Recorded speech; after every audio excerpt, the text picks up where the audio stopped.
Hello guys, कन्नू गुप्ता के blog में आप लोग का बहुत बहुत स्वागत है। वहाँ से आ गया तो हम लोग बालाजी रुके हुए हैं। सुबह का टाइम हो रहा है, हमारे दर्शन भी हो गए, हम लोग नहा लिए धो लिए, दर्शन वगैरह कराए हैं। अब हम लोग यहाँ से चेकआउट करने वाले हैं। तो मतलब बोला जाता है कि बालाजी में बाल खोल के नहीं जाते, तो हम लोगों ने बाल धोए थे, तो इसीलिए दीदी ने ना बाल अपने अभी आके सुलझाए हैं। तब सुलझा के नहीं गए थे हम लोग, काट वाट के नहीं जाते, ऐसे जाते गीले बाल थे इसीलिए। और मम्मी और मैं एकदम रेडी हैं, क्योंकि दीदी सबका सामान निकालती है, रखती है बैग वैग में से, इसलिए दीदी को ना थोड़ा लेट हो जाता है। और हम लोग का सारा सामान रख गया है गाड़ी में। हाँ भाई, दीदी को भी देख लो, ये रही दीदी। अभी दीदी इयररिंग्स डाली नहीं, डालेगी दीदी। और ये दीदी ने सूट पहना है। और अभी हम लोग यहाँ से चेकआउट होने वाले हैं। तो फ्रेंड्स, बालाजी के दर्शन करने के बाद हम लोगों ने ब्लॉग स्टार्ट किया था, और दर्शन करने के बाद हम लोग तैयार होकर के चांद बावड़ी घूमने के लिए निकल गए थे, जो जयपुर में स्थित है।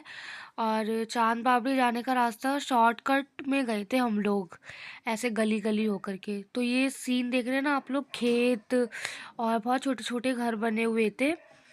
और यहाँ पे ज़्यादा से ज़्यादा 10 में से 2 लोगों का ही घर बहुत बड़ा होगा, जो यहाँ के नेता पंचायतें वगैरह करते होंगे, मुखिया वगैरह होंगे, उन्हीं का घर होगा। और जंगल पूरा रास्ता था, लेकिन बहुत अच्छा था। और चांद बावड़ी का ना हम लोगों ने वीडियो बनाया था वहाँ का महल दिखाने के लिए, लेकिन पता नहीं डिलीट हुआ है, क्या हुआ है, कुछ समझ ही नहीं आ रहा, वीडियो ही नहीं मिल रही। तो मैंने ये चांद बावड़ी की आपको ये मार्केट दिखा दी है। चांद बावड़ी का महल बहुत अच्छा बना हुआ था, चांद बावड़ी का। और ये वीडियो मैंने बना दी थी बाद में। ये मार्केट का एरिया है, छोटे छोटे स्टॉल्स लगे हुए थे। और यहाँ पे ना नेपोलियन वगैरह ज़्यादा आते हैं फॉरेन कंट्री के, तो ये सारे टूरिस्ट बस जो है ना, इसमें सारे अंग्रेज़ वगैरह बैठे हुए थे, उनको ज़्यादा इंटरेस्ट होता है ना इन सब चीज़ों में, इसलिए। तो हम लोग यहाँ पे रुके हैं खाना खाने के लिए, लंच टाइम हो रहा है। तो हम लोगों ने मंगाई है ये दाल रोटी और ये सेव भाजी की सब्जी है, और सब लोग खाना खाए। ये रही तो हम आ चुके हैं भानगढ़ का किला, जो जयपुर में है। और तो ये है भानगढ़ का किला। हम लोगों ने यहाँ पे पार्किंग कर दी थी, पास में ही पार्किंग है, और ये एंट्री गेट है अंदर जाने का। तो ये भानगढ़ का किला कुछ ऐसी हिस्ट्री है कि ये किला जो है वो राजस्थान में स्थित है, अलवर ज़िले में। तो ये हिस्ट्री दिया आपको मैंने छोटी, वो पढ़ लेना। और 17वीं शताब्दी में बनवाया गया था। इस किले का निर्माण आमेर के राजा माधव सिंह ने करवाया था। माधव सिंह मुगल बादशाह अकबर के सेनापति मान सिंह के छोटे भाई थे। और यह किला अरावली पर्वत माला पे बना हुआ है। इस किले को बनाने में मजबूत पत्थरों का इस्तेमाल किया गया था। इस किले में कई मंदिरें भी हैं, हनुमान मंदिर, गोपीनाथ मंदिर आदि मंदिर हैं। और भानगढ़ किले को भूतहा किला माना जाता है, क्योंकि यहाँ पर क्या हुआ था ना, यहाँ की जो रानी थी ना, रत्नावली, वो बहुत सुंदर थी। तो एक सिंघानिया नाम के राजा नहीं थे, वो शमशान घाट मतलब शमशान में रहते थे, जंगल में। हाँ, जादूगर था, एक काला जादू करता था।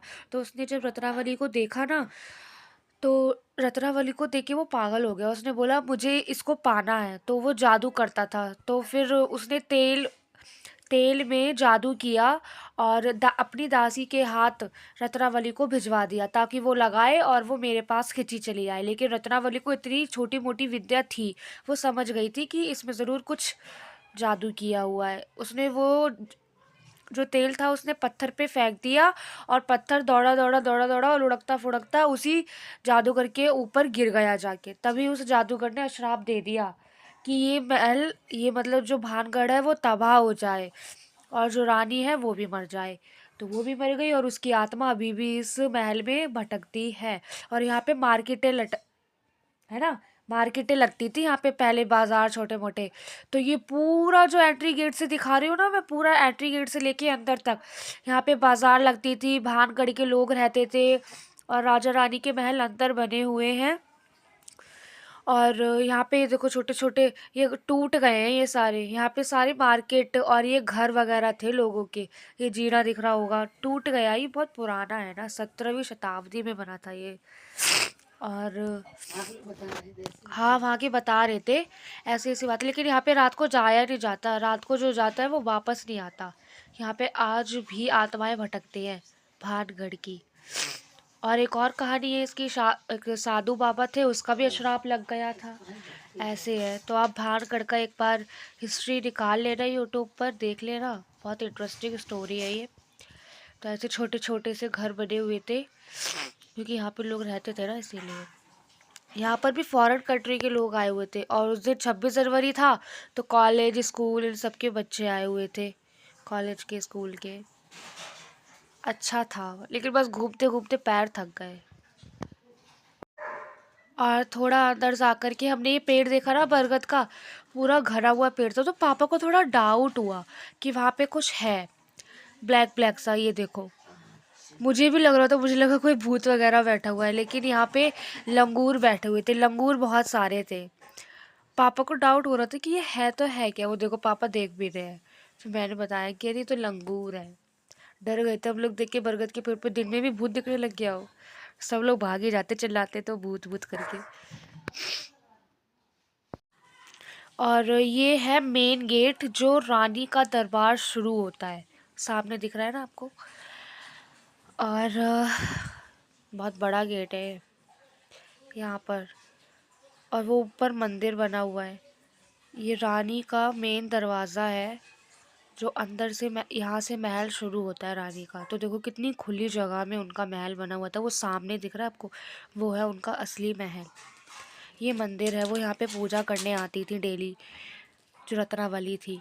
तो हम लोग अंदर नहीं गए, क्योंकि हम लोग लेट भी हो रहे थे, और काफ़ी धूप थी, चलते चलते पैर थक गए थे, तो मम्मी थक चुकी थी, इसीलिए हम लोग वापस हो गए यहीं से। तो यहाँ पर भानगढ़ से हम निकल चुके हैं दिल्ली के लिए। तो पापा को थोड़ी भूख लगी थी, इसीलिए हम लोग, ये पता नहीं कौन सा रेस्टोरेंट है,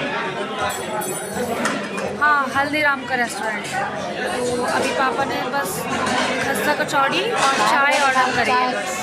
क्या बताइए, पता है इस चाय का प्राइस 50 रुपीज़ है, और कचौड़ी का प्राइस 30 रुपीज़, लेकिन टेस्ट एकदम बकवास। तो भाई यहाँ पे हम लोगों ने खस्ता कचौड़ी और चाय पी थी, लेकिन खस्ता कचौड़ी का टेस्ट, मेरे को लगा था सब्जी डालकर आती है खस्ता कचौड़ी, है ना सबके पास वही होता है, खस्ता कचौड़ी का सब्जी डाल के, यहाँ पे खट्टी मीठी चटनी दे दी और कचौड़ी दे दी।